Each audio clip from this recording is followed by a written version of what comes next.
Ok, on va parler maintenant de la bdika sur la cache-route qu'on doit avoir, donc la vérification, est-ce que le tzitzit est kasher. Ok, donc d'après la halacha, on a en chova livdok atitziot bechol pam kodem shemit atef betalit. On n'a pas l'obligation de vérifier chacun, à chaque fois qu'on va mettre le talit, est-ce que le tzitzit est kasher. Et on n'a pas à s'inquiéter de savoir, parce que c'est là que ça intervient le problème de la cache-route. On parle plus cette fois des fils qui sont entremêlés, mais est-ce qu'il y a un fil qui s'est craqué? Est-ce que les nœuds se sont défaits, etc. Ça peut avoir une influence sur le fait d'avoir un talit kasher ou pas. Donc on n'a pas besoin de vérifier est-ce que le fil a été craqué ou pas, puisqu'on a un principe qui dit que le tzitzit, il est becheskat kashrut, il est en présomption il est présumé kasher. Et donc le fait de le vérifier quand même, c'est une midat hachaseut, c'est une mesure de piété qui est tout à fait louable, et c'est bien de le faire quand on a le temps. Et préciser, c'est que quand on a le temps. Parce que si à cause de ça, on va perdre la tfila avec un tibour, avec le minyan, ou qu'à cause de ça, on va devoir sauter des passages pour arriver au minyan, alors évidemment que même un tzaddik, même un chassid, il n'a pas à le faire. Ça s'appelle plus une mesure de piété, au contraire, puisque pour faire une mesure de piété, on détruirait une mitzvah qui n'est pas une mesure de piété, qui est une obligation pour tout le monde, celle de prier minyan. Et même d'après ceux qui sont le plus stricts, qui demandent une vérification du tzitzit avant de le mettre, tout cela, c'est tout ce qu'on demande, c'est ce qu'ils ont demandé comme vérification, c'est que sur un tzitzit qui est réclamé de la Torah. À savoir que d'après le Mechaber, on y reviendra. L'obligation du tzitzit n'est de la Torah que lorsqu'il s'agit d'un tzitzit en laine. Les tzitzit en coton ne sont pas de la Torah. C'est une mitzvah des Rabbanan. Donc tout ce qu'on nous a demandé de vérifier avec précision, est-ce que le fil n'est pas déchiré, etc., c'est que s'il s'agit d'un tzitzit de la Torah. Puisque dans ce cas-là, si le fil est déchiré, alors on transgressait un interdit de la Torah de porter un habit à 4 coins sans tzitzit.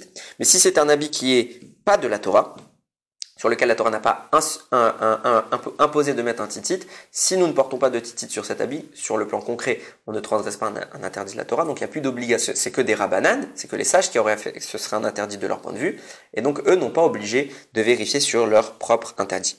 Donc celui qui est mahmir, qui est pointilleux, et de vérifier quand même ses tzitzit. Il y en a qui disent, alors il y a toutes les versions, est-ce qu'on vérifie que les fils, est-ce qu'on vérifie les nœuds, est-ce qu'on vérifie jusqu'au petit trou dans lequel entre les nœuds, chacun comme il a l'habitude, et plus on sera rigoureux sur ça, plus on sera digne de bracha. Il y en a qui disent que, quand on parle de vérification du tzitzit, on ne parle pas que du talit gadol qu'on mettra le matin plus précisément, mais même du talit katan, ok, qu'on met en tant qu'habit en dessous de nos chemises ou de nos t-shirts.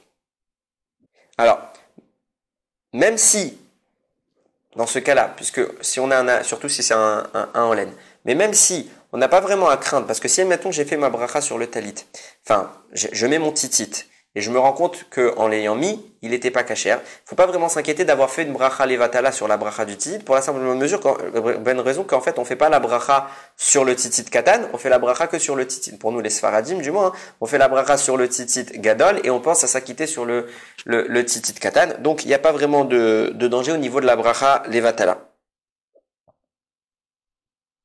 Et donc, du coup, sur ce principe, il y en a qui disent qu'il faudrait vérifier que les tzitzit, les fils du talit gadol, parce que les Chachamim nous ont institué dessus, il n'y a que sur celui-là qu'on risque de faire une bracha levatala. D'accord? Puisque quand je vais faire ma bracha, si le titre n'est pas kasher, je fais une bracha sur une mitzvah qui n'existe pas. Donc ce serait une bracha récitée en vain. Et puisque le seul endroit où je fais la bracha, c'est le talit gadol, alors il y en a qui pensent que il y a besoin de faire la vérification que dessus, et que de tous les tzitzit sur lesquels on ne fait pas de bracha, donc le tzitzit katan, il n'y a pas besoin de faire la vérification. Et encore une fois, celui qui vérifie également son tzitzit katan est digne de bracha. Alors quelqu'un qui est en train de vérifier son tzitzit avant de l'enfiler, il est un peu en retard à la synagogue, et on l'appelle pour monter à la Torah. Alors est-ce qu'il doit, puisqu'il va mettre un talit pour monter à la Torah, et est-ce qu'il peut dire, attendez 2 minutes, 5 minutes, je finis de vérifier ma vérification du tzitzit et j'arrive. Dans ce cas-là, non. Pourquoi? Parce que ça s'appelle Torah Tzibour, on impose, on dérange le Tzibour, c'est une grave avéra. Donc pour ne pas déranger le Tzibour, on n'a pas l'obligation de vérifier, même bien que on n'a pas l'obligation en général, c'est une mesure de piété, mais dans ce cas-là, forcément, on ne vérifiera pas le talit, on le mettra immédiatement en supposant qu'il est kasher, puisqu'on a dit qu'il est présumé kasher, et on montera la Torah, et par la suite, une fois qu'on redescendra du Echal, de la Teva, pardon, après avoir lu la Torah, on aura la possibilité de le garder sans avoir besoin de le vérifier, puisqu'encore une fois, il est toujours sur présomption de kashrut. Dernière halakha.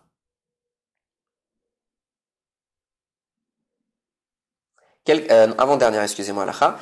Quelqu'un qui a, en rangeant son talit, il a déjà vérifié, donc il enlève son talit, il le vérifie et il le range. Puisqu'il a déjà vérifié qu'il était cachère, il n'a pas besoin le lendemain matin de le revérifier, puisque la veille, il est dans sa pochette, hein, il va rien se passer. Donc puisque la veille, il a déjà été vérifié, il restera cachère juste le lendemain et jusqu'au lendemain, et il n'y a pas de mesure de piété à vérifier là-dessus. Celui qui a l'habitude de vérifier ses tzitzit, est-ce qu'ils sont cachers ou pas, le fera également le Shabbat et le Yom Tov. Et l'idéal sera de le faire la veille de Shabbat et la veille de Yom Tov, après Shacharit, tout de suite on vérifie, comme ça ce sera fait, et avant de les ranger dans la pochette, ça nous évitera de devoir les revérifier le lendemain pendant Shabbat, ça nous fera gagner un peu de temps. Baruch Adonai Leolam, Amen ve Amen.